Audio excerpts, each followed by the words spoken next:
Welcome to RP Today's English. Modal Auxiliaries Translation. Ought to வேண்டும். Ought to என்ற modal auxiliary verb moral obligation ஐ குறிப்பிட பயன்படும். Moral obligation என்றால் தார்மீக கடமை. தார்மீக கடமை என்பது மனசாட்சியின் அடிப்படையில் ஒரு கடமையை செய்ய வேண்டும் என்பதை குறிப்பிட ought to என்ற modal auxiliary verb வேண்டும் என்ற பொருளில் பயன்படுத்தப்படுகின்றது. நாம் முதியவர்களை கவனித்துக் கொள்ள வேண்டும். We ought to take care of the elderly.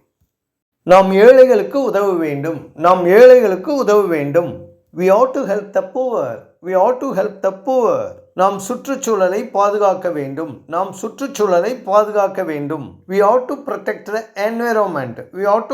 the environment. நாம் ஆசிரியர்களை மதிக்க வேண்டும். We ought to respect our teachers. Thanks for watching. Bye.